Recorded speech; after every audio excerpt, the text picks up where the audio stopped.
अपनी वेशभूषा को त्याग करके चले। जेठ की भरी दोपहरी कड़ाके की धूप पड़ रही थी। आज मैया तारा और रोहित जो लाल कभी धूप में निकला नहीं था, परंतु बेटा जा रहा है अपने पिता को कर जगा करने के लिए। धीरे धीरे जब मैया लाल की कलाई पकड़ के आगे बढ़ी है परीक्षित महाराज कि चलते चलते थक गयो और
महाराज गधा बन गए परीक्षित महाराज।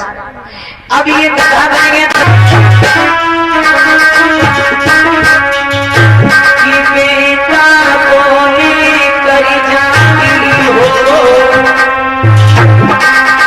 और लाई प्यारी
मेरे लाल को लेकर के जा रही हो, लेकिन जब हमारा बेटा रोने लगे तो हमारे लाल को समझा दिया करना। क्या करेंगे, हर एक बाप अपने बच्चे के पास रहने की ख्वाहिश रखता है, लेकिन मैंने भूल सी सब कुछ दान में दे दिया।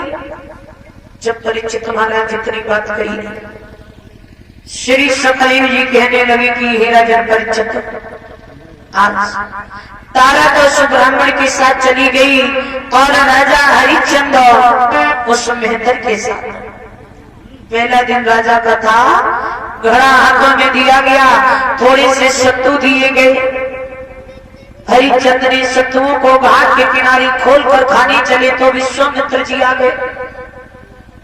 कोई दानी है तो भोजन दे दे, मैं मारा जा रहा। जब ये कहा परीक्षित महाराज, आज उसी समय राजा हरिश्चंद्र परीक्षित जी, राजा हरिश्चंद्र वो सत्तू बढ़ाने लगे। धीरे धीरे महाराज को पूरे दिन हो चुके थे।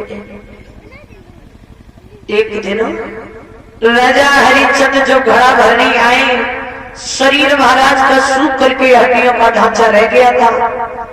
जब ये परीक्षित जी घड़ा भरने आए तो इन्होंने देखा कि हरिश्चंद्र घड़ा को उठा के सर पर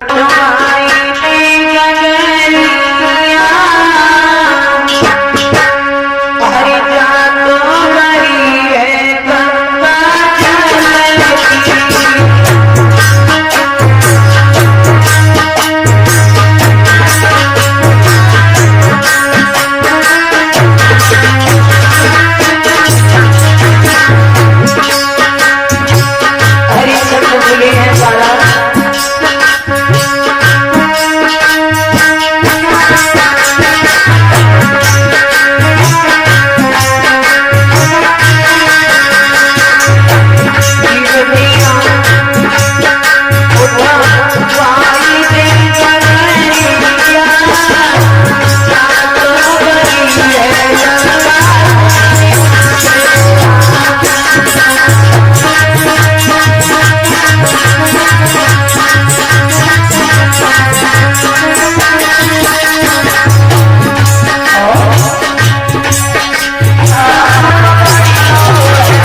हरिश्चंद्र ने कहा प्रभु हरिश्चंद्र राजा की जय बोलो।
राजा हरिश्चंद्र की परीक्षित महाराज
सही बात है।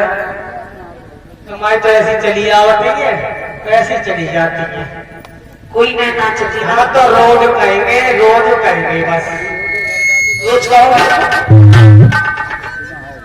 नाच दे करो नानी काय को ना कटवाएगा।